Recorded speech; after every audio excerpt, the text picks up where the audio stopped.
સુરતના પાંડેસરા વિસ્તારમાં તસ્કરો એક જ્વેલર્સની દુકાને નિશાન બનાવી અંદાજે 30 લાખ રૂપિયાથી વધુની કિંમતના સોના ચાંદીના દાગીનાની ચોરી કરી હોવાની ચોંકાવનારી ઘટના સામે આવી છે. ફિલ્મી ઢબે થયેલા ચોરીને પગલે સમગ્ર પંથકમાં ચકચાર મચી છે. મળતી માહિતી અનુસાર પાંડેસરાના ગીતાનગર ખાતે આવેલ કૃષ્ણ જ્વેલર્સ નામની દુકાનમાં મોડી રાત્રે ચોરીની ઘટના બની હતી. તસ્કરોએ ચોરી કરવા માટે એક અનોખો કિમિયો અપનાવ્યો. આસપાસના લોકોને જરાય અવાજ ના આવે એ રીતે તસ્કરોએ જ્વેલર્સની દુકાનની ઉપરની છતનું પતરું કાપ્યું. ત્યારબાદ તસ્કરો છતના રસ્તેથી દુકાનની અંદર પ્રવેશ્યા અને તિજોરી કાઉન્ટરમાં રાખેલ તમામ કિંમતી સોના ચાંદીના દાગીના પર હાથફેરો કરી આસાનીથી રફુચક્કર થઈ ગયા. વહેલી સવારે જ્યારે ચોરીની આ ઘટના પ્રકાશમાં આવી ત્યારે સમગ્ર વિસ્તારમાં દોડધામ મચી ગઈ હતી. ઘટનાની જાણ થતાં જ પાંડેસરા પોલીસ સ્ટેશનના ઉચ્ચ અધિકારીઓ સહિતનો મોટો કાફલો તાત્કાલિક ઘટના સ્થળે દોડી આવ્યો હતો. પોલીસે આ મામલે ગુનો નોંધી આસપાસના સીસીટીવી ફૂટેજ ખંગોળવા સહિતની પ્રાથમિક તપાસ હાથ ધરી છે. દુકાનના માલિકના જણાવ્યા અનુસાર આ જ્વેલર્સની દુકાનમાં અગાઉ 6 મહિના પહેલા પણ તસ્કરો દ્વારા ચોરી કરવાનો પ્રયાસ કરવામાં આવ્યો હતો, પરંતુ તસ્કરોનો મનસૂબો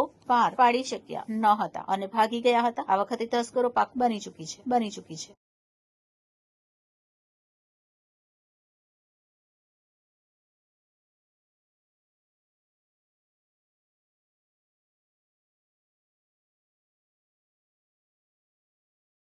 જી પાંડેસરા પોલીસ સ્ટેશન વિસ્તારમાં તેરેનામ રોડ આવેલો છે. તેરેનામ રોડ ઉપર કૃષ્ણા જ્વેલર્સ નામની ચાંદીની દુકાન આવેલી છે, જેમાં ચાંદીના દાગીના અને મૂર્તિઓનું વેચાણ ચાલે છે.